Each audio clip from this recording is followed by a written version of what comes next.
sampai Claire akhirnya ngajakin dia ngelewatin pipa terowongan. Dan mereka ternyata mau ngintip sebuah ruangan khusus tempat murid-murid baru dipotong rambutnya. Di sana kelihatan banyak mesin-mesin aneh, bukan kayak alat potong rambut pada umumnya. Pas banget juga ada nih guys, seorang murid yang bakal dipotong rambutnya.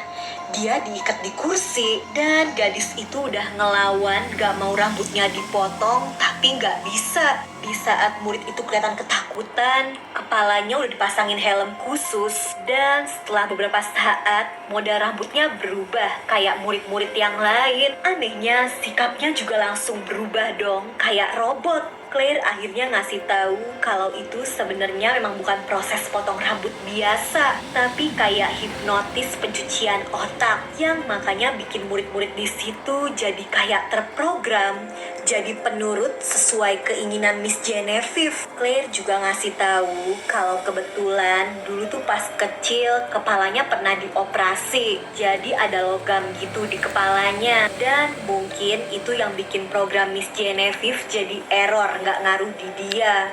Makanya sikap Claire masih normal walaupun potongan rambutnya udah diubah.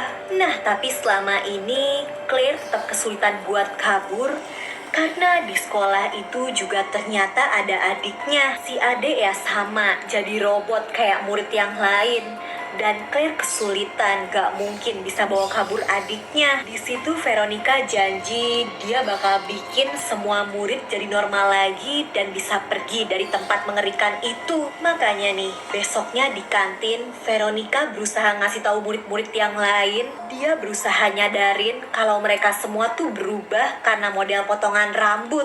Sialnya ketahuan sama Miss Genevieve. Pinternya, Veronica malah keceplosan bilang kalau semalam dia dan Claire udah ngeliat semuanya kan. Veronica awalnya nggak sadar sama akibat dari perkataannya itu. Sampai pas dia mau nemuin Claire, dia baru sadar kalau Claire udah ngulangin proses pemotongan rambutnya. Logam di kepalanya ternyata berhasil dihilangin. Makanya sekarang program hipnotisnya bisa masuk ke otak Claire setelah dia dipotong rambutnya lagi. Claire yang kayak robot juga udah lupa sama rencana kaburnya. Sekarang tinggal Veronica yang udah mulai putus asa. Karena sebentar lagi dia juga bakal dipotong rambutnya kan. Nasibnya bakal sama. Kebetulan banget Heather masuk kamar. Di situ Veronica ngajak bicara Heather, ditanya-tanya. Veronica penasaran, apa Heather masih punya ingatan waktu sebelum dia pindah ke sekolah itu. Dan bener aja, si Heather kelihatan ngangong-ngangong doang. Jadi ya potongan rambut itu memang udah nyuci otak dan ngapus semua ingatannya. Di situ Veronica ngeluarin alat penyetel lagunya. Dia nyetelin lagu favoritnya yang populer di kalangan remaja. Dia sedih karena setelah ini dia juga pasti bakal lupa kan sama lagu itu. Pas ngedenger suara lagu, kepala Heather kayak ngerasa sakit. Nah, tapi setelahnya kesadarannya kembali dong. Ternyata musik itu bisa bikin ingatannya balik. Pengaruh hipnotisnya hilang. Heather juga kembali sadar kalau dia sebenarnya nggak mau ada di sekolah itu. Dia mau kayak remaja-remaja normal lain. Veronica langsung seneng banget. Dan mungkin dia bisa nyembuhin murid-murid yang lain juga kan. Jadi nggak mau buang-buang waktu. Veronica yang cerdik ngejalanin rencananya. Dia ngeberaniin diri ngedatengin kantor kepala sekolah. Di situ Veronica nantangin Miss Genevieve buat motong rambutnya sekarang juga. Miss Genevieve jadi kesel dan mau ngebawa Veronica ke ruang potongan rambutnya kan.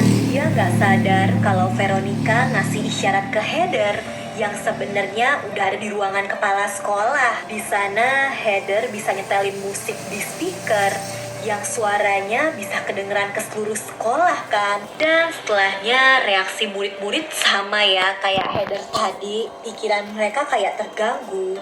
Tapi setelahnya semua kembali normal guys. Program hipnotisnya hilang. Ingatan mereka semua kembali. Semuanya seneng, termasuk Claire yang akhirnya bisa meluk adiknya lagi. Murid-murid yang selama ini terjebak jadi robot di sekolah itu kembali ceria. Miss Genevieve tetap berusaha ngehalangin, tapi ya nggak bisa karena jumlah mereka semua terlalu banyak kan. Pada akhirnya mereka semua bisa kabur dari sekolah mengerikan itu. Ya, itu tadi ceritanya, guys.